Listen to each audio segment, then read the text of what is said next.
Good afternoon, everyone.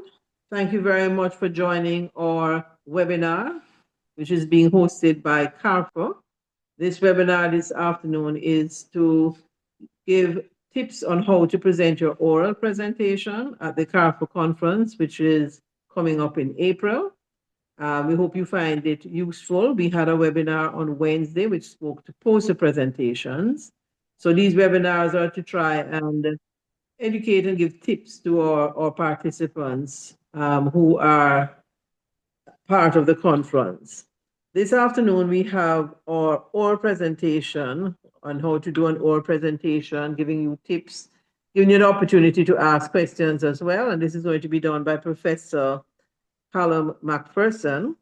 He's Professor of Parasitology and Dean of the School of Graduate Studies at St. George's University and the Director of WINDREF. So without further ado, I'm going to invite Professor McPherson to start his presentation. Over to you, Prof. Great. Thank you, Professor Tem, and good afternoon, good evening to everybody, and thank you very much for joining us. We're very pleased that you're with us, and we know that you have spent a lot of time developing your research questions and conducting your research. And now it's time to share that information and your findings with others. And this presentation that I'll give is how to, in our opinion, and this is the opinion of the RAC, of what are the best practices for a good oral presentation. And you're going to be given 10 minutes. You might have worked on your research for 10, 15 years, or even just 6 months. But you get 10 minutes of an oral presentation and then 5 minutes of question time. And that is actually 33% extra time. And as I think I will share with you, you'll find that those 5 minutes sometimes are the most rewarding for your presentation. I'm just going to turn off my video and so that we get the best signal that we can, and then share my screen.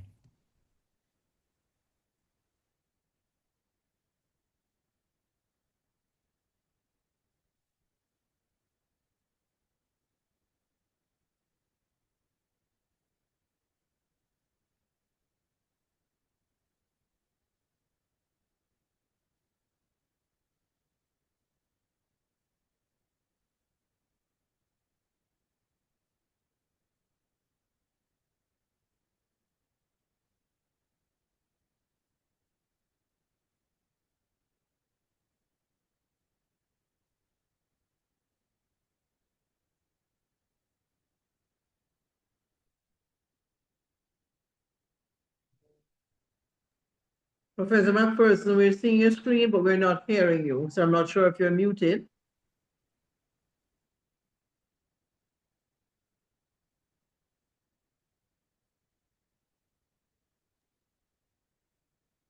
Great. Sorry about that. A few technical issues here. Okay, so welcome again, and I hope that you're going to get something out of this presentation, whether you are attending a conference for the first time or you are a seasoned presenter and know everything that I'm going to say. So my screen is not moving, Minerva. My slides aren't moving.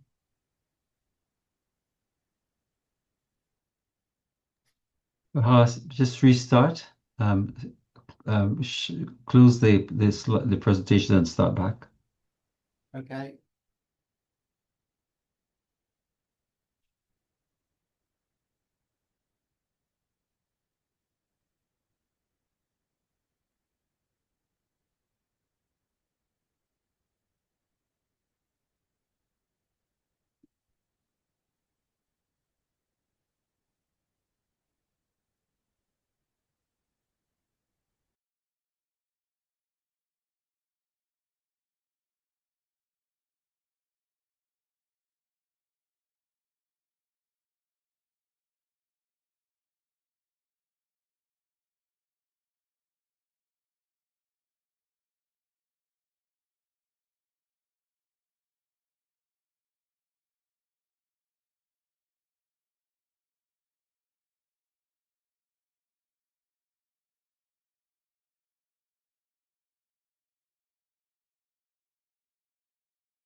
All right, well, let's try this one more time. And no,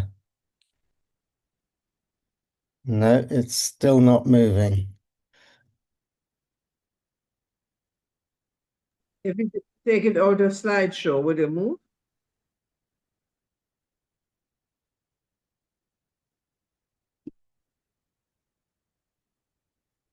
Okay, then let me just try. Just click.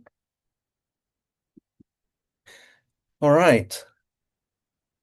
That's gone. Okay. All right. So if you would like to take a photograph of this QR code, and you'll find that the CARFA conference program is on there. And what I'd like you to do is have a quick look at the program. And what it will show you is that the committee received your paper and your abstract and carefully chose your papers for oral presentation. And each of the oral presentations has been given a unique number. So it'll be O25 or O42. And that is the number that you're going to use later on to upload your oral presentation to the CARFA website. And I'll talk about that at the end.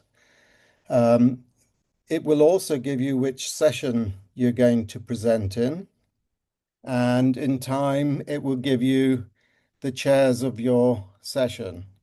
Now, if you are presenting third or fourth or even first in your session, it's a very good practice to arrive at the session 10 minutes before the session starts so that you can let the chairpersons know that you're there and they can plan the whole session accordingly. And so make sure you know which room you're in, which session, which day you're presenting on, and then you're fully prepared to come for your presentation. Now, you will be asked, and I'll share with you at the end, excuse me, a QR code which will take you to the links that will allow you to upload your presentation by the 10th of April at the end of business on Friday, 10th of April. So your presentation will be up there and all you need to do is to show up and present it. So what are the best practices for giving a presentation?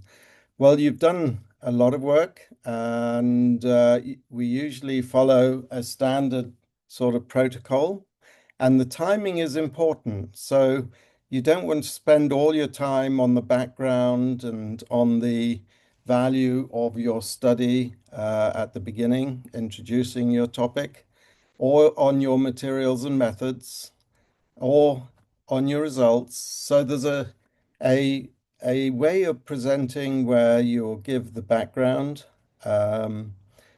First of all, you've got a title slide, and your title slide, you will inform the audience that you're presenting on behalf perhaps of a team, if you are, what institutions they're from, and what the work involved.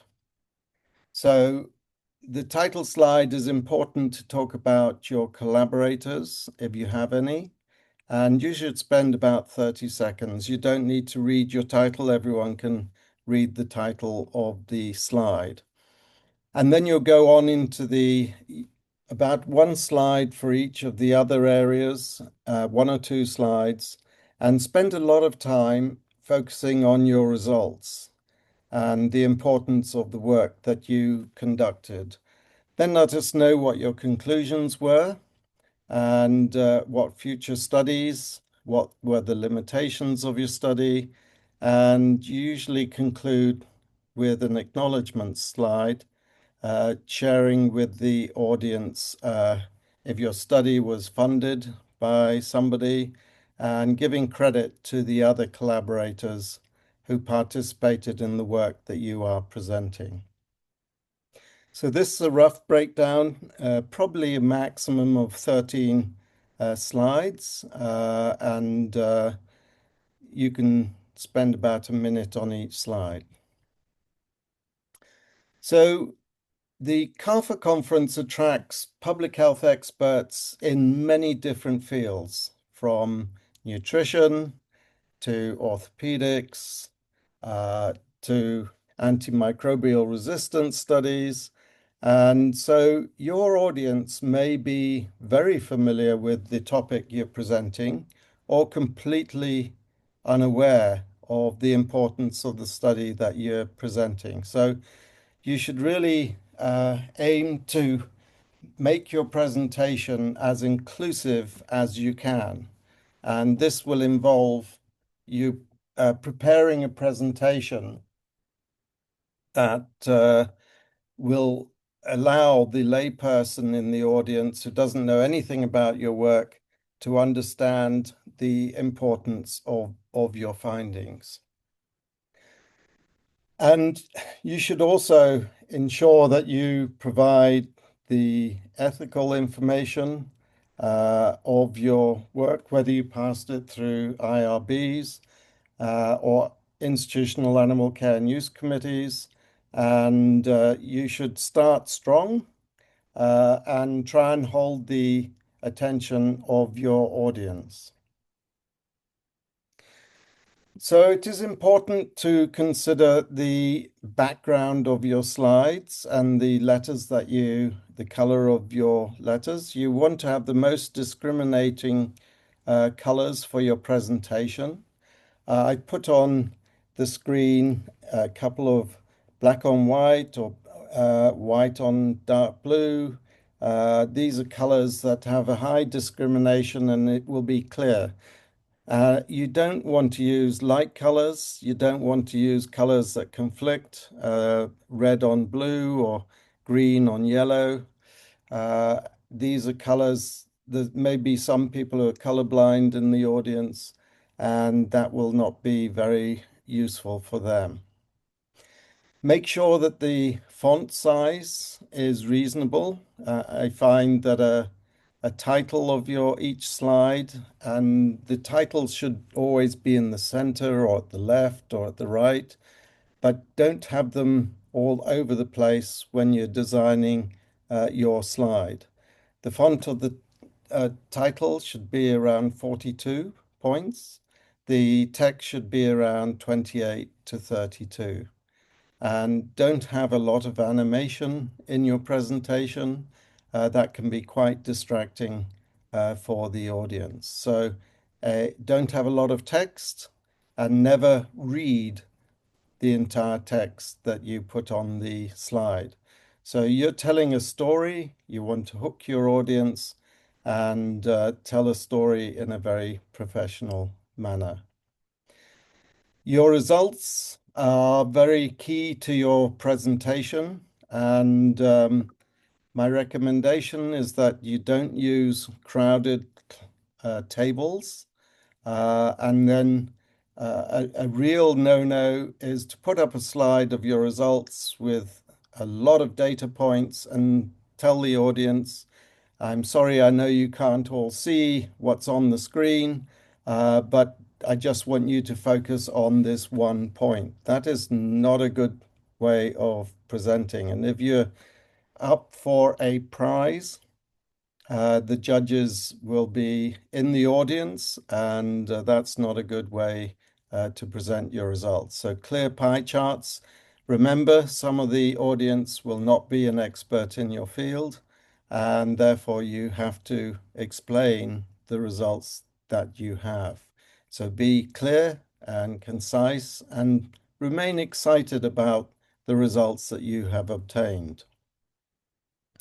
So retain the attention of your audience.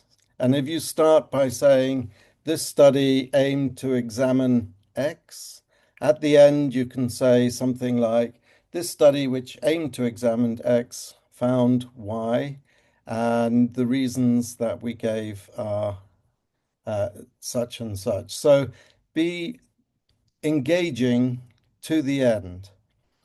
Now, the presentation will go very quickly.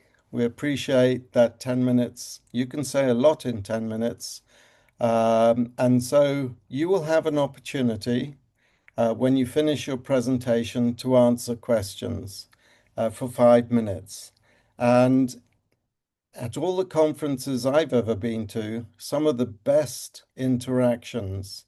And remember, the audience is there because they're interested in your presentations. They're interested in what you got. And if you have new findings, they'll be interested to know whether those findings are going to contribute to policy. They might ask you about your sample sizes. So be prepared to use that 33% of extra time to use it to your advantage, to explain more about the study that you found. And if the questions go on a little long and you're getting to the end of your 15 minutes of time, you can deflect and say that you enjoyed the question and you'd very much like to have the opportunity afterwards to discuss the question further during the breaks, etc.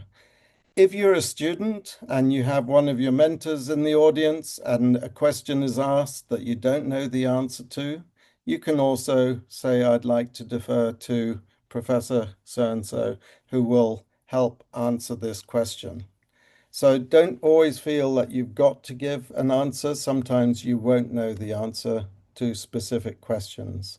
But keep your audience engaged and they will hopefully stay with you during the entire presentation. So the chairs, pay attention to the chairs. They will introduce you at the beginning. And after 8 minutes, you will be shown a yellow stop sign, which will indicate you have spent 8 minutes on your presentation and you have 2 minutes remaining. So at this point, you should be starting to wrap up your presentation. And the best practice is to practice. So when you get to 8 minutes, you're really discussing the conclusions and the findings of your results. Then the chair will put up a red stop sign, which indicates that you have reached 10 minutes. And if you have not completed and you overrun your time and you're up for one of the prestigious prizes that are on offer, the rubric is that you will be losing points the longer you go over your 10 minutes of time. You're also cutting into that important question time and answer time. So utilize the question and answer time wisely. I think it's a nice time. Remember, the audience is there. They're interested in what you have to say. And your questions and answers should be thought about whilst you're preparing for your presentation. So think about what are the questions that may come up and think of how you're going to answer them. And then we have equipped the chairs with a very important tool, which if you do spend a little too long, we have this important hook to remove you from the stage if you go over your 15 minutes. So in conclusion, this is another QR code you can scan. The Research Advisory Committee has taken the time to make sure you've got all the requirements to put your presentation together. A summary of everything I've presented here is in the best practices. There's a link on this will take you to the CARPHA website. And once you're in the CARPHA website, you can go to oral presentations.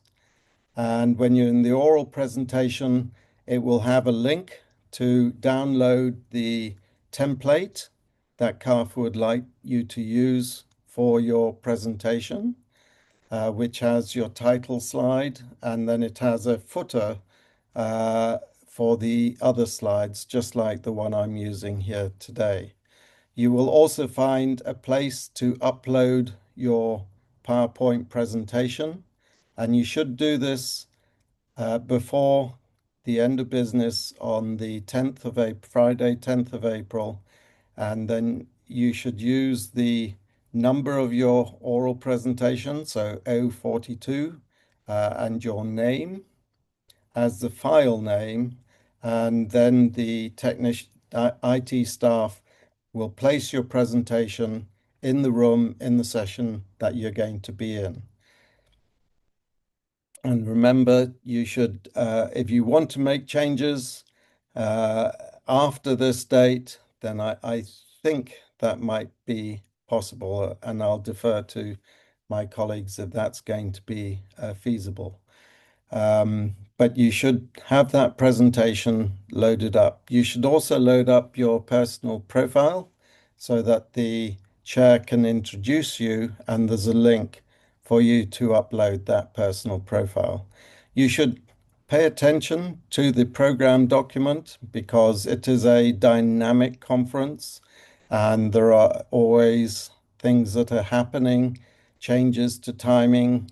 Usually the room remains the same, but you can always refer to the QR codes to look at your presentation and when it is and if any changes have been made. So it's a good practice to be able to check that everything remains in order.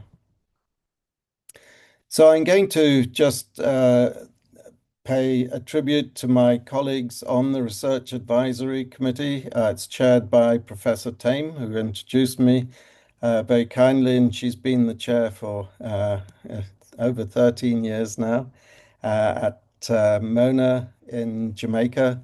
And Dan Ramdath, who's also on this call, was a member of the Scientific Advisory Committee as a scientific secretary from 2005. So Dan, this is your 21st year of working with this conference. And so you've got a lot of expertise. And if you see any of us around during the conference, we're always happy to discuss with you your presentation, aspects of the conference, and any other questions that you'd like us to answer. So please come up and chat to us, and we'll be happy to answer any questions that you have. So I'd now like to just give you a very brief, and I'm not going to take the full 10 minutes, to go over a study we presented in Jamaica as an example of a presentation and the style of presentation. So this is the template slide that you'll download from the CARFA website using that previous QR code. So this was a study, a collaborative study between investigators here in Grenada and those in Melbourne in Australia. And it was designed to use molecular tools for the first time in the Caribbean to examine zoonotic infections in dogs in Grenada. So why are dogs, or pothounds, or rice cakes as they're called in Guyana, an important topic? Well, we have many millions of tourists that visit this area. Our pothounds or rice cakes enjoy the beaches just as much as the tourists do. And we share a large number of infectious diseases with our four-legged friends. These include fungal infections, viruses, bacteria, protozoans, trematodes, cestodes, nematodes, and ectoparasites. Some of these are common, some are rare, and we wanted to investigate the molecular identification of these zoonotic parasites that we know are passed particularly by puppies And the only studies previously done in Grenada had been using light microscopy. And unfortunately, there are many species, such as hookworms, where the eggs from humans and from dogs are morphologically identical. So you can't determine the source or the species of these hookworms under the microscope because the eggs are all the same. So our study took us around many parts of Grenada, collected a couple of hundred fecal samples when there was a break in the COVID pandemic and we were allowed out. And we collected fecal samples from dogs, questioned the owners. So we had an IRB for informed consent, and we had an IACOC for the owners to sign off on. So we got ethical approval. The samples were collected, divided into two subsets. One was for microscopy, and one was for molecular identification. So the molecular studies were done in Melbourne in Australia, and it involved qRT-PCR. So the results were not from microscopy, indicated that about a quarter of the dogs were uninfected, and we only selected fecal samples from dogs that hadn't been treated for the previous 6 months, because otherwise we shouldn't have found anything in them. And the other parasites that we found were the normal parasites that we had observed previously. You'll see that half of the samples contained hookworm.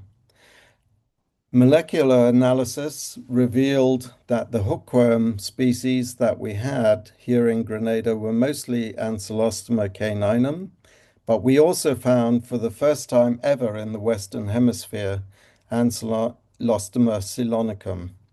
And ceylonicum is a very interesting hookworm in that both humans and dogs both shed eggs.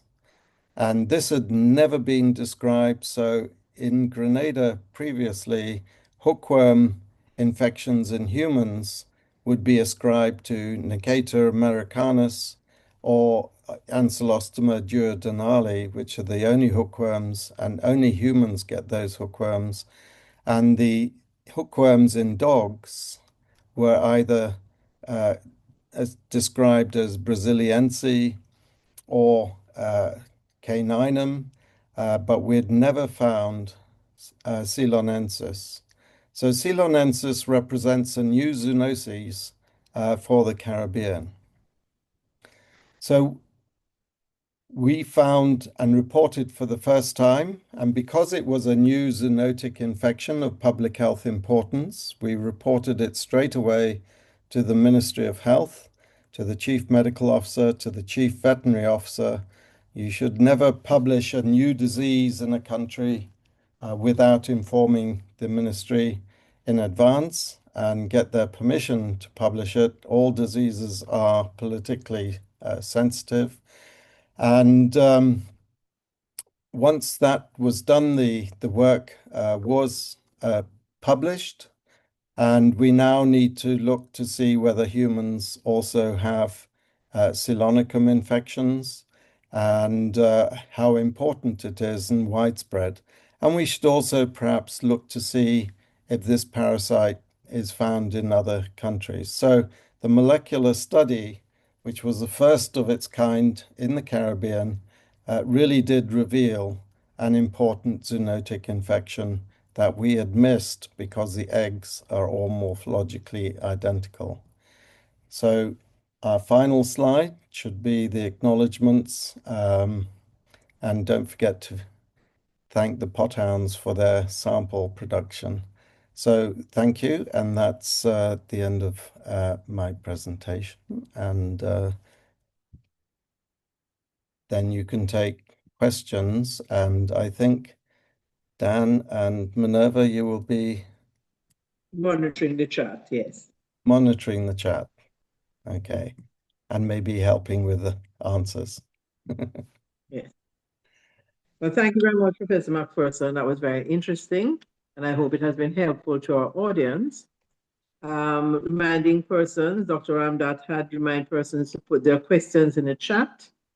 And just to say that Ms. Alexander did say that this recording, these proceedings of this will be posted for you all to have it as well. So any questions from the audience at this time? There are a couple of questions that I see. So are we allowed to use flashcards? Cal, are we allowed to use flashcards? Dan, you've been at this a lot longer than me. Okay. So yes, so speaker notes or flashcards, just make sure if you have flashcards that they don't spill on the ground and then you have to spend time picking up the cards. So it's all, yeah. Some more recently, students, younger folks use their phone and they use the content of the phone, the display on the phone to read as their flashcards for their speaker notes. So yes, you can use speaker notes. Can you use speaker notes in PowerPoint? No. You'll have one computer at the podium, and you won't be able to access. For speaker notes, you need two monitors. There won't be two monitors at the podium, so you won't be able to use speaker notes in PowerPoint. Next question. When paying, I would like to know if I should pay as a student or as a presenter/delegate. I'm awaiting my graduation. I'm not sure when it is as yet. So what exactly are the criteria for a student and a presenter/delegate? So I'll start, but let Professor Tim respond. Okay. So there's a difference if you're a student and if you're a presenter, but also if you're a presenter and a student, special consideration is given to you. Okay, so I just, yeah, so thank you very much, Dr. Ramdat. Just to say that you qualify as a student if the work that you are presenting was done when you were a student. So if you're waiting on your graduation and the work that you're presenting was done while you are a student, you'll register as a student as opposed to a presenter who is somebody that's working in their field who is not a student at this time. So once the work was done while you were a student, you're waiting your graduation, you will register as a student. Right. So as this person is awaiting graduation, yes, you will qualify as a student. So you will pay the student rate for the student delegate rate as a presenter. The next question is, if no one asks questions, does the individual lose points? No. It just means that your presentation might have been so clear that there is no confusion, no questions, you hit the nail on the head, and nothing to worry about. Right, but just to qualify on that a little bit, if you do go over your 10 minutes, then you do lose points. Yeah. Because it is a 10-minute presentation. And so when you're practicing your talk, then it's always good to try and keep to about 9.5 minutes. I know if it's your first time presenting, you may be a little nervous and you may go a little fast, but try and make your presentation so you don't feel that you're rushing the information you're providing, that it's presented in as calm and as a professional manner that you can. So we don't penalize you for anything but timing. And perhaps being unable to answer any of the questions, depending on the difficulty level. The one thing I would say is when you especially for the younger presenter, when you present your work in a conference, be it this or any other forum, be proud of what you've done. Be proud of what you've accomplished. Present your work with confidence because no one knows the work that you're presenting better than you. Mhm. And so you're best able to tell your story. So don't feel nervous or intimidated because nobody in the audience knows that work as good as you. So tell your story, be confident, and present with confidence, and be proud of what you're doing. Be proud of your presentation.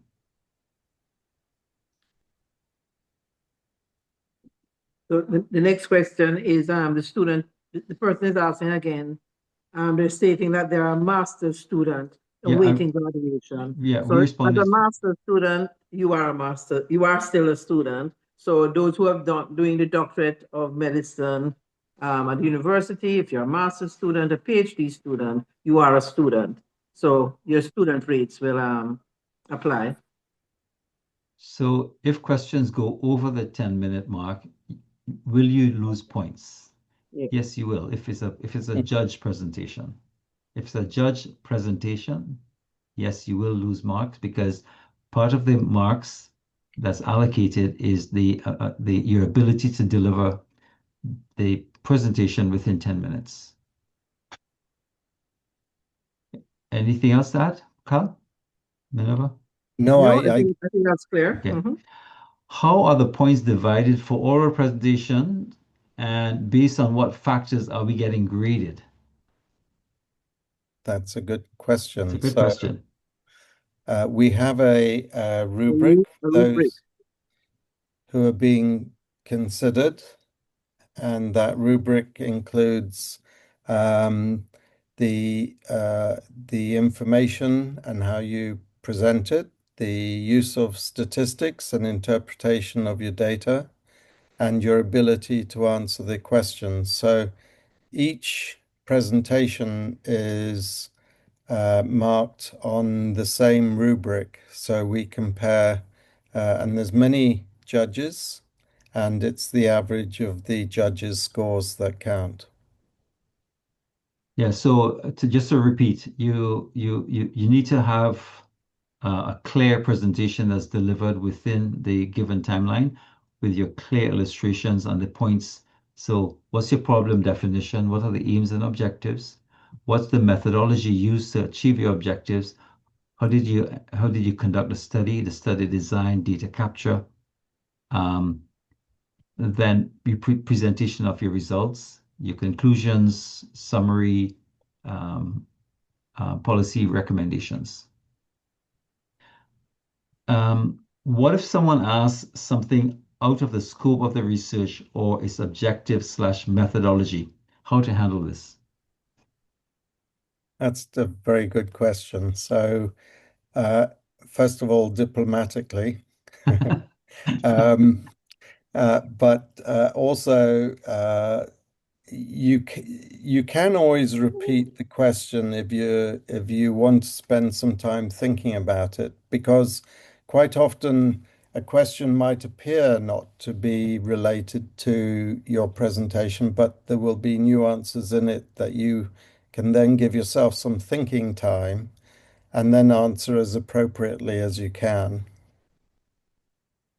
And also, yes, so make sure that the question does not fall within the scope of if you're confident that the question does not fall within the scope of your presentation, then you would say that, you just say that. You did not study that. This study did not address that issue. Exactly. Mhm. And Correct. it's okay to say that. Can two persons present one study? Yes, we don't, unless it's going to be for one of the prizes. I think the prizes we usually prefer, if I'm right, Minerva, just one One person if it's a prize. If if it's a it's a prize. prize. But yes, duets and sharing, especially because you will obviously be co-authors or have many authors.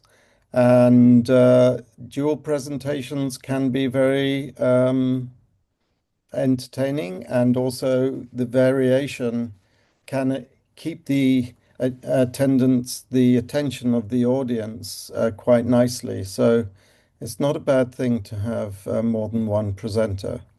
So yeah, so you need to make sure that the changeover is smooth. and it doesn't dig into your time. And there's something else I was going to say about dual presentations. Yeah, just make sure it doesn't dig into your changeover time. I think if you're going to give a dual presentation, mention that at the beginning when you have your title slide up, that you and X will be presenting this on either behalf of the team, or if it's only two authors, that you'll be both presenting. And then you don't have to keep saying, and over to you, Jack, or whatever. You'll just be able to interact quite nicely and just introduce who you are and who your colleague is who's also presenting. Now, you may ask the question, before I continue, you may ask the question, how do you know that your presentation is being judged? Yes. Right. So you know who you are. You know who, when you submitted your manuscript, you would have indicated whether you want to be considered for a prize, whether it's the David Piku Prize, the Daniel Simeon Prize, or student prize for oral presentation. We also have poster prizes, but for the purpose of this conversation here, there are 3 prizes for oral presentations. And you would have all indicated your choice of either being considered for the David Piku or the Donald Simeon Prize. The David Piku Prize has a clear, it has a clear criteria or clear criteria. One of it is you must be a young researcher, have a post-graduation within under the age of 40, and basically you're working. And then you've got the Donald Simeon, which is the student prize. So you would have been registered as a student or recently finished your degree and waiting to graduate, or within 6 months of completion of your degree, you will be considered so as a student. So those of you who indicated that you wish to be considered for the student prize or the Donald Simeon Prize, you know who you are. And so if your submission has been accepted for an oral presentation, you can assume that your presentation will be judged. Is that clear? I hope. If it's not That is very clear, clear. okay. That's very clear, Prof. Okay.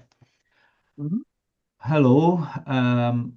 What if I did my study while I was an intern? Do I register as a student as well? No, I can answer that. No, you don't, because you're already a medical doctor. You may be pre-registered, but you're not a student. So you will register as a presenter. What are the criteria for oral presentation versus poster presentation?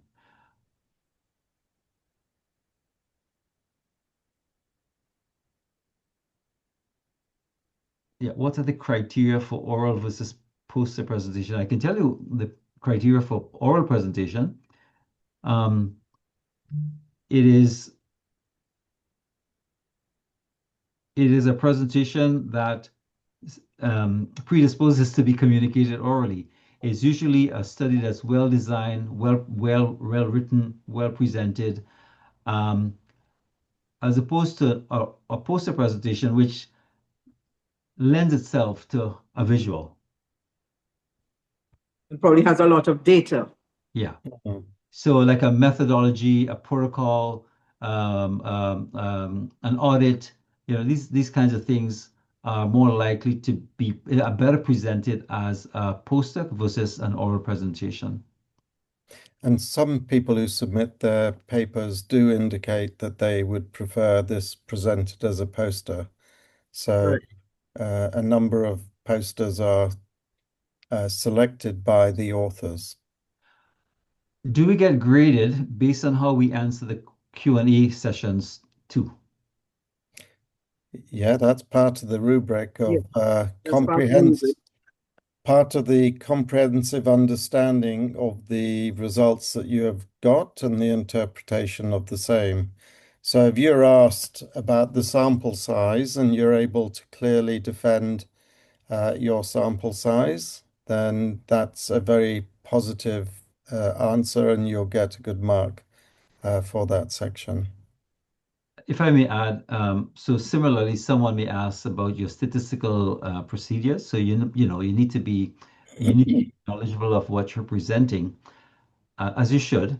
But if you ask a question that you think is outside of the scope of the paper, or if you feel like you don't know the answer, it's okay to say I don't know, or that's something that we did not look at. Okay, next question. How do you know if your presentation is up for a prize? Well, I explained that I answered that already. already. Yeah. The next one, the same. Yeah. How do you know? Okay. Yeah. How do you know if you're up for a prize as opposed to not? What if I have a family member visiting to see my presentation? Do they need to register for the entire conference? There's a daily registration rate. Minerva, I think that applies to Yes. any visitors who come. Yes. So once they're entering the conference, they'll have to register, but they'll register for just the daily conference rate. And there is a local rate for Guyanese delegates. Mm-hmm. If you go on the website, it's the conferencecarfa.org / or if you Google CARFA Conference 2026, it will take you to the landing page. Yep. Registration, just to remind you, early bird registration ends today. Yes. Regular registration is from tomorrow, the 21st to the 14th of April.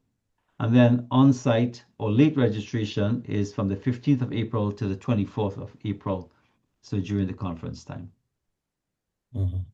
Okay, next question. Is it possible to switch what prize I would like to be considered for? I was previously unclear about my eligibility as a student.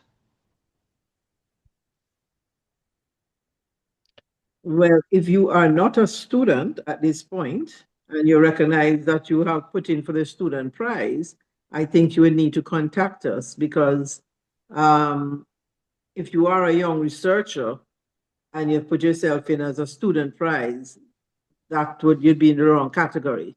So I would suggest that you send us an email for clarification on that. Yeah, correct. So is it too late to be considered for a prize if it was not indicated on the manuscript? Yes, unfortunately, it's too late. We've gone through the review process. This takes months. We've gone through the review process. We've assessed all the manuscripts, and we've prepared a different we've prepared the program. The draft of the program is up on the website, and it's not possible to change anything on the program at this point. Is it possible to extend the early bird registration date?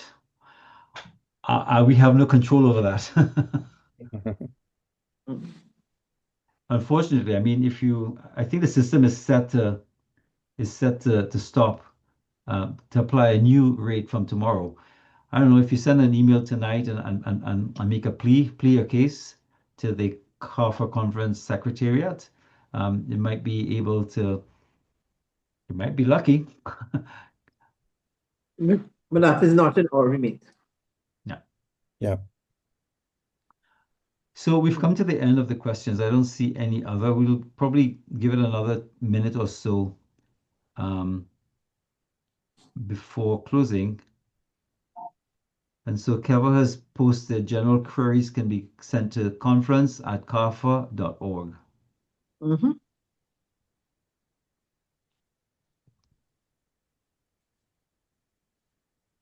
So we have while you think about any other questions, I want to just say that we have a really exciting program ahead. We have a lot of activities planned. We have a very exciting opening ceremony hosted by the Ministry of Health in Guyana. There is the awards banquet, which is going to be, we are recognizing two exemplary Caribbean researchers.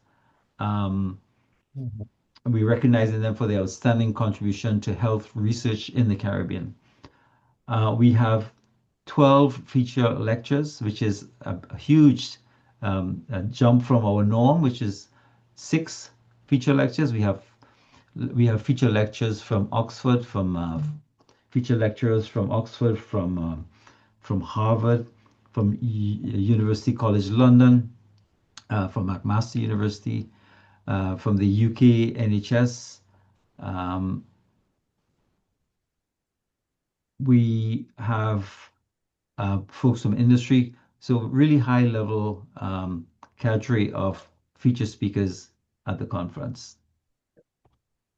Prof, from that, a few more questions just came in. As a presenter, is my registration limited to the day I'm presenting? It depends. If you register for one day, then yes, you pay the presenter rate for that day. But if you register as a presenter, you will usually register for the full conference, and then you are welcome to be at the conference every day, all 3 days.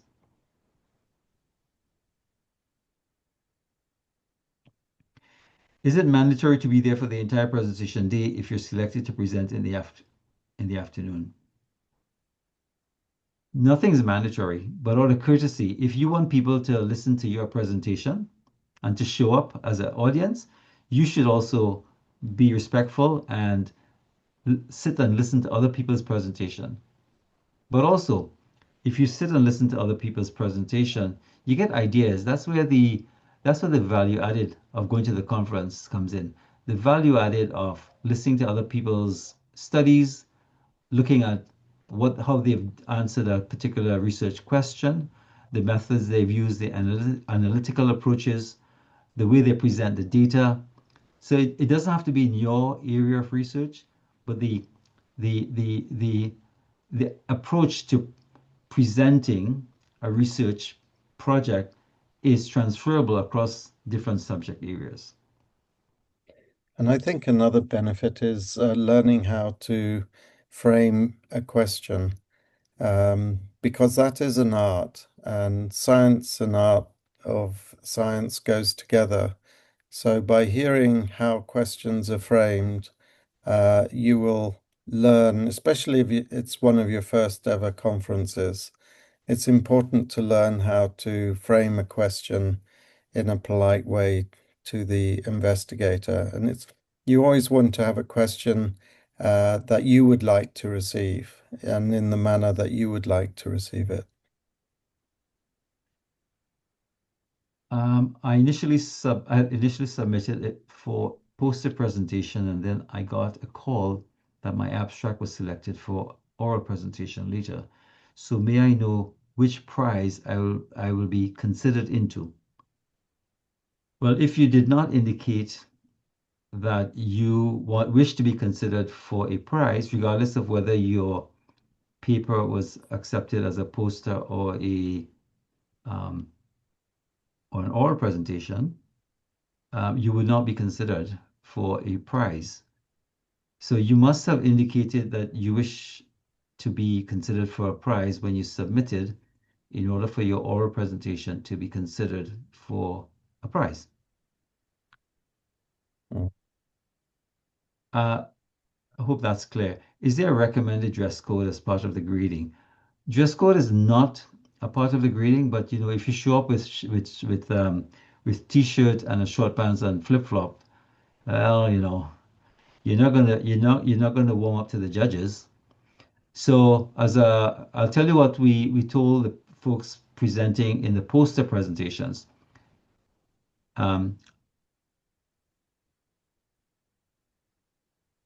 The dress code is formal. So like me, see a shirt, a jacket, a tie. If you don't have a jacket, I can lend you one, or you can wear a tie. But it's office formal dress when you present when you give your oral presentation. Will there be transport from the hotel to the conference location? Yes.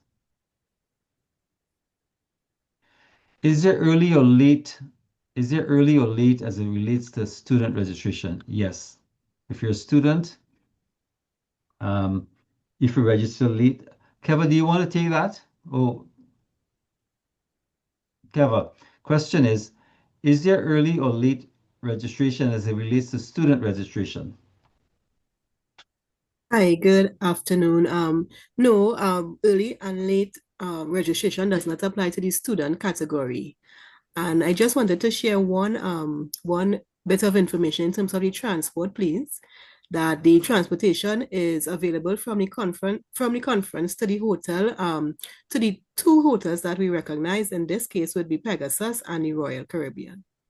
The Royal, sorry, Hotel. Thanks. Okay, thanks.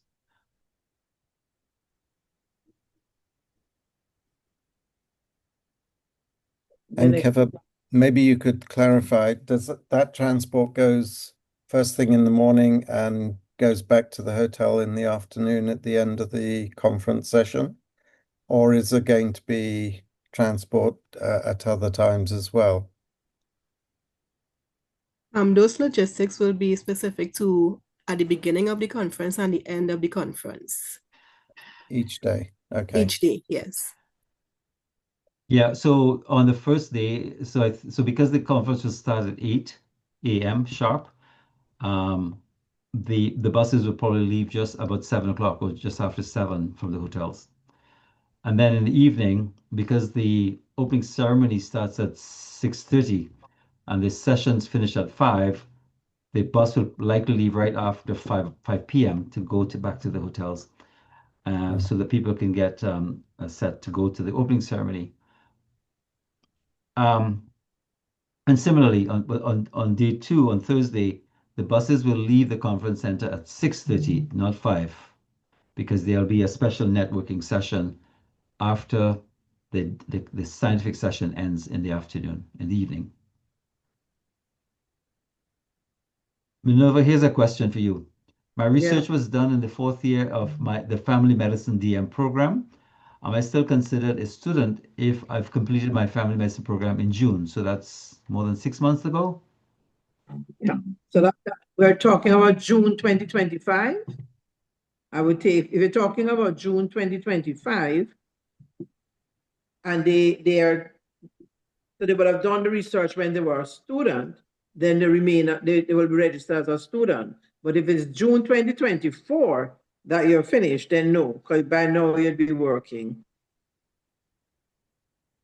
So that, I don't know what, can you clarify in the chat for me when you said you completed in the program in June of When did what you year? graduate? When did you graduate? When did you Because if you've graduate? graduated and you have moved on and you're working 2 years, then if you're presenting something that you did 2 years ago, then I can't consider you as a student anymore because you're now working.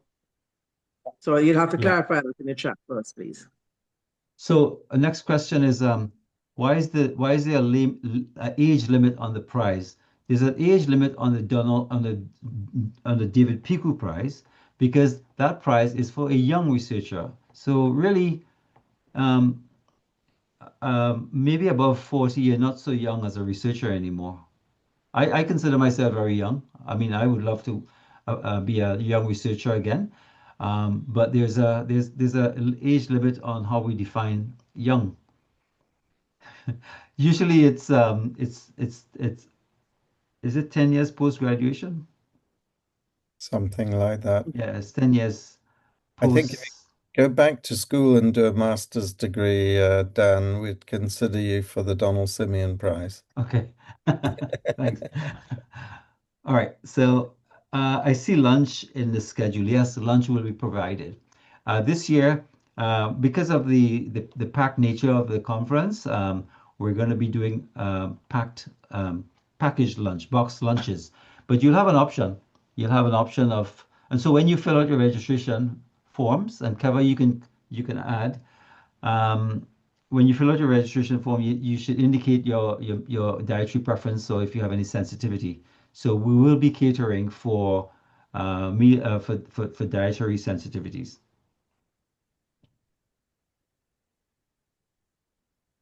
Kevin, did you want to add anything? No, Prof, that is Okay. quite fine. Thank you. Okay. Is it recommended to be knowledgeable in advanced statistics, given that most of us got assistance during our analysis? No, you Hmm. don't need to be an expert you don't need to be a statistician, but what you need to know is why the tests Understand were what you've done, done. and how you interpreted the results. So if you say, well, I did a t-test, but when you show the data, the data, the spread of the data is not normally distributed. I'm gonna look at that and say, did you really do a t-test there? Because it's not a condition for a t-test is that you have normally distributed data. So simple things like that you should pay attention to. Yeah, you should know the meaning of your results of your study. We don't expect everyone to be an expert in biostatistics. Very But few you of have us. to understand the work that you have done, tests that have been done, why you have done it, because even though you may have gotten help, you must understand what it is you have done and be Mhm. able to explain it. Before I go to the next question, I just want to announce that the evening before the opening of the conference, that's on the 21st, we're going to have satellite stations for people to pick up their registration packages because we don't want 400 people coming to the conference center on Wednesday morning looking for their registration packages. So we will arrange for conference bags and badges to be available. There'll be a registration desk at 2 hotels in Georgetown on the Tuesday evening before the conference starts. That's great. Can you still compete for the Donald Simeon Prize if you've completed your research as a student, but have now completed the degree program and no longer a student? And so the rule of thumb is if you're within 6 months of having graduated, we still consider you a student. I just want to just add a little more clarity here because this seems to be coming up. So we recognize that quite a few of the programs, okay, may end, say, in June, July, okay, but graduation may not be, certainly for the University of West Indies, until October. But in that June, July, when you're completing, you would have done your research as a student. And CARFA being held in April is within that sort of 6 month period, so to speak. So you're considered a student. But certainly if you did it as a student, but it was the previous academic year, then you can't be considered as a student because by now we would hope you'd be working, right?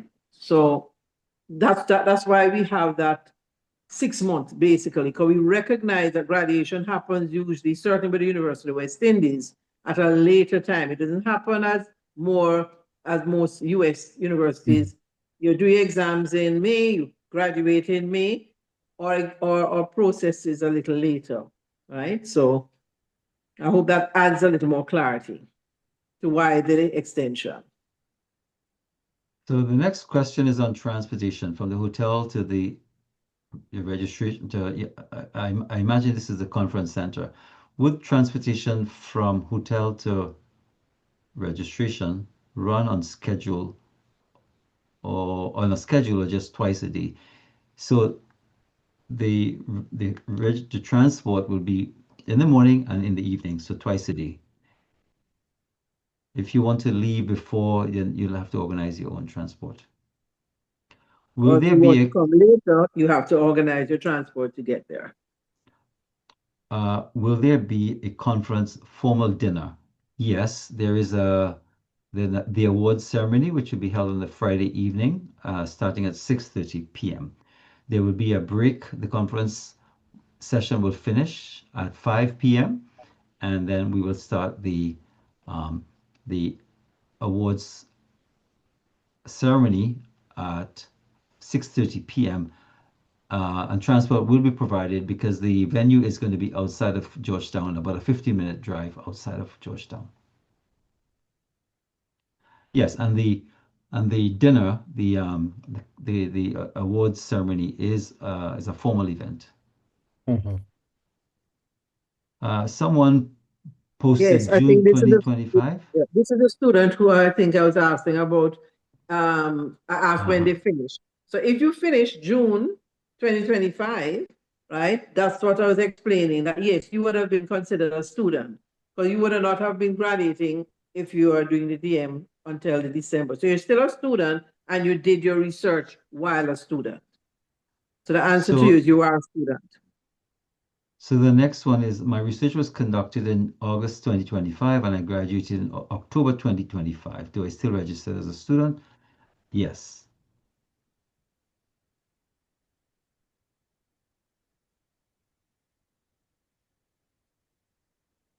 Can you still compete for the Donald Simeon Prize if you've completed your research as a student but have now completed a degree program and no longer a student? Oh, yeah, okay. The question Okay. was answered. Yeah. Yeah. What time the registration desk close?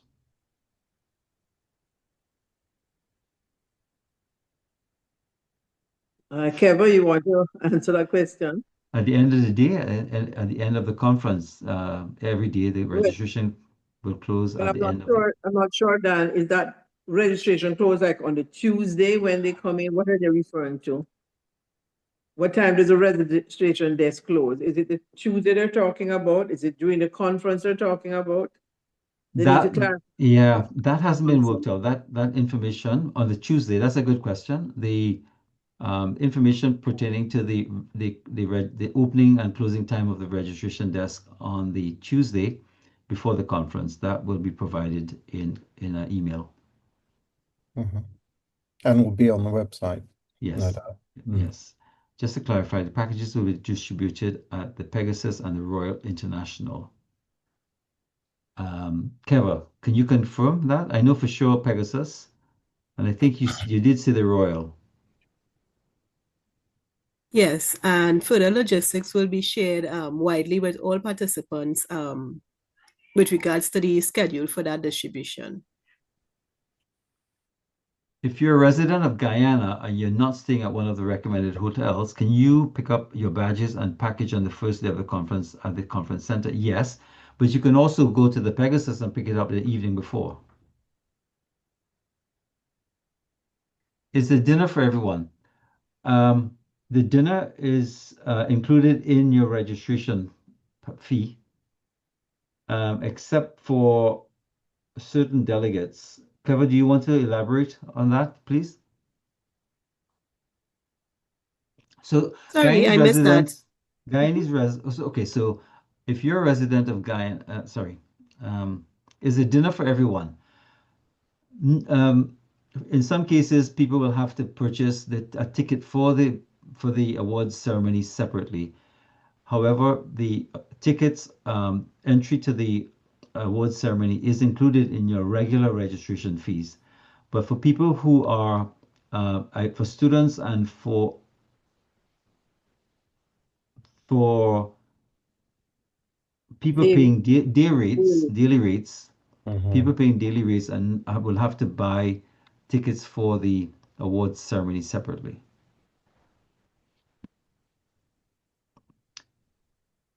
Is it included in the student registration?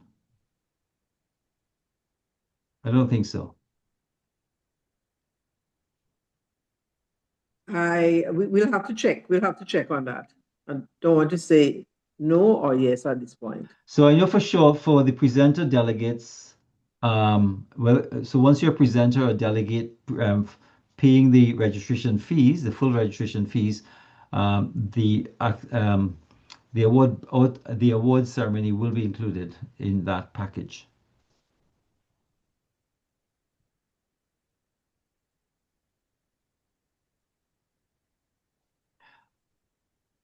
I was made aware that last year presenters may also be awarded certificates apart from the listed prizes.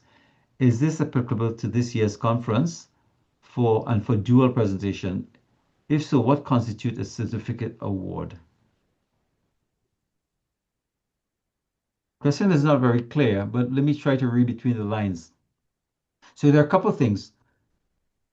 You can get a CME, a continuing medical education certificate that's been issued by the Caribbean Association of Family Physicians, the Caribbean College of Family Physicians. I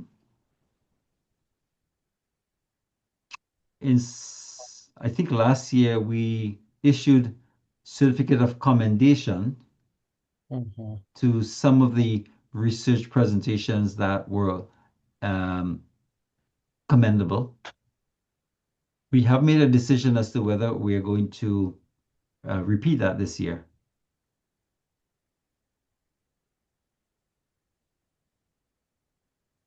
But we're going to be doing something different this year.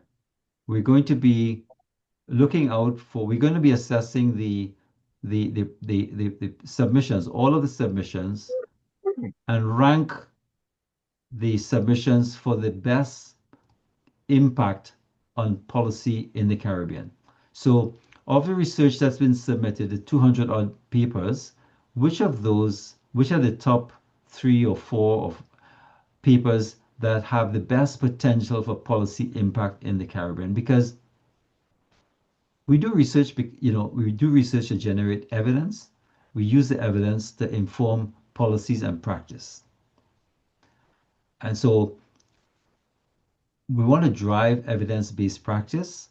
And so we recognize that there are many of the papers submitted to the conference have the potential to impact policy. So we want to flag those, and so that we will be doing that this year.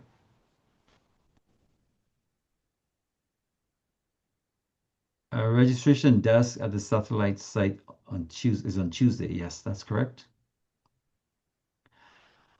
Is a dinner mandatory? What's the location, and is an extra cost attached? Yes, an extra cost is attached. The dinner is not mandatory. The location is it's outside of the Conference center. Conference center, outside of Georgetown, a 15-minute drive.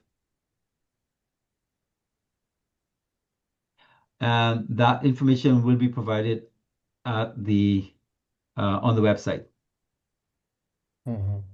So it's not mandatory, it's outside of Georgetown, and there is an extra cost attached to it.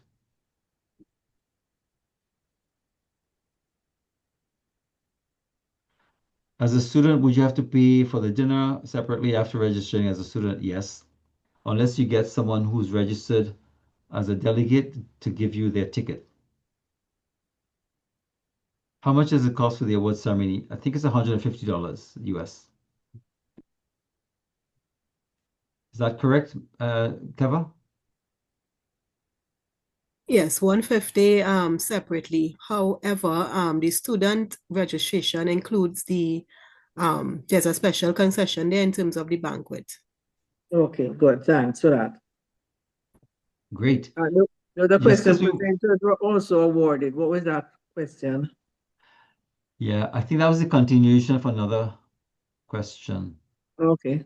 Yeah, presenters were also awarded. Yes, so some presenters were awarded, and those were commendable presentations that had impact on policy. And so we're doing that again this year. Mhm. Okay, I Alrighty. think that was the last. I think that was the last question that we see here. So we'd like to thank everyone for joining us. I hope you have found it interesting and that you've learned something from it. We look forward to seeing you between the 22nd and the 24th of April at the conference and also at the banquet. Thanks to my co-hosts, both Professor Ramdass and to Professor McPherson, who has done the presentation, and to Ms. Alexander as our support. Bye. Thanks, everyone. Bye. Bye, everybody. Dr. Ramdass had called you. He's gone already. Bye. Bye.